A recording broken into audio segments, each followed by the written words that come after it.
Hi everyone, this is Stephanie with Hightower Stitching, and today I'm just going to show you some pieces that I have finished. One's a project you haven't seen, and then two were ones that we had done from video 234. So this is the first one that you're looking at, and 234 was the one where we used strips, and we sewed the strips together, and then we subcut those into 2.5-inch strips. And it was really fun because there was a lot of variety. And this actually is a small piece that I did. It was about maybe 4 by 4, but it was all the material that I had, and that's what I wanted to do, was use it up as I was practicing. And then I got ready to quilt it, and this was really fun once I decided where I was going to go, because what I did was I followed up a track like going across diagonally as I did them, and I only used 2 patterns. One of the patterns that I started was with a leaf pattern, and it was just going up and putting on a leaf. Well, I think I did this one first, and then I came up and did this one, and then I put this leaf on. And then I travel up to the next one and put my leaf on. And it was really fun because I could just do it and keep going. I didn't have to stop and cut my thread. Then I said, well, what do I want to do with the second strip that I want to do? So this one, the leaves, was every other diagonal. And then I just started with like a simple daisy flower that I just started, went up, went around, put my petals on. Then I'd follow my flower back, and I'd go up to the next block, and I'd start with my circle, and again put my flower in it, and then find a place I wanted to go and follow it up.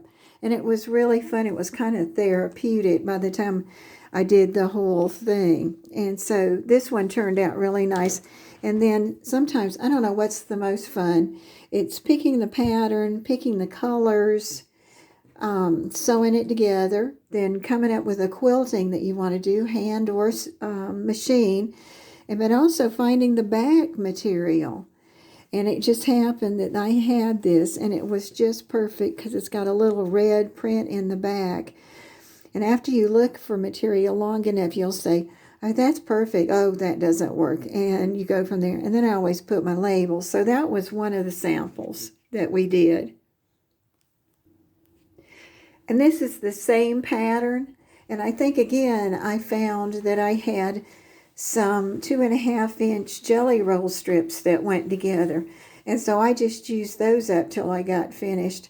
But this one, I found out that I made my blocks, and I was short a block to have 3 by 3 blocks. So I found a material that went with what I had done, and I had enough just to put the square in the middle. And I really like doing the grid. It's a lot of trouble sometimes, but it really turns out nice. And like here, I just wanted a small piece. So I just took a piece of chalk pen and went through, and I had them connect from one corner and then go down to this corner, come down and go up. But I do all of the chalk marks for one direction and stitch those, and then turn around and do the other ones going the other way. And what's so funny is the other quilt, the stitching really showed up really neat. Well, as I was looking at this, I said, this is a powerful set of colors together, and they really showed up. So then I said, what do I want to do? So my stitching's very simple. I just went down one direction, and I put in on both sides of the seam one line on that side, and then I came back and did that one. I had thought about going back across, and I said it's not necessary because this is held together so well. But there again, look at the backing. That cracked me up that there was something that looked that good with it. So this was turned out, and as you move away from it, you don't even see stitching and you don't see the stitching till you get up close. So there was no reason for me to go and stitch in every one of those boxes all the way up. And it was just sort of an accident that I realized that. So that was sample number 2. And here's a neat piece that I just fell into.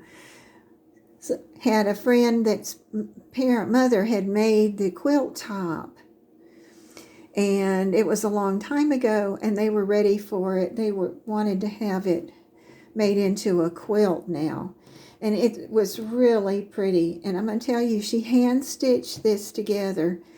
And I didn't have to do a thing to the top, but just press it to get it ready to quilt and put my batting and everything on the back. There was no repair work I needed to do or to the stitching or to any of the fabric. And to quilt this one, I just came up with a simple because this was such a pretty color and they already had so much in it. So when I went into my stars, I just went from the center, came out, made a loop-de-loo, went up, made a loop-de-loo, came down and made a loop-de-loo, crossed over and came back. Then I was ready to go into the next one. And that really makes a pretty pattern all the way around that. And then for the border at their inside box, here again, I did something simple. I said I could have stitched and stitched, but I didn't need to because it was just such a pretty pattern.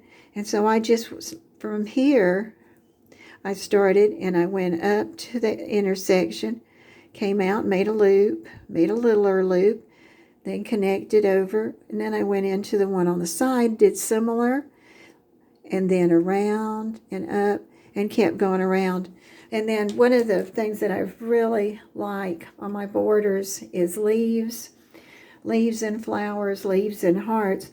And so my green and the green thread just looks really good, and you can see the leaves on there. And there's a project that I finished.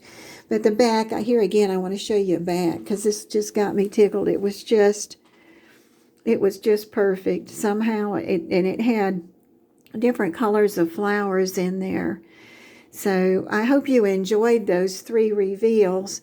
They were a lot of fun to do those projects, and it's amazing how much fun you can have with doing different parts of the quilts. This is Stephanie at Hightower Stitching. Thank you for watching. Please hit subscribe.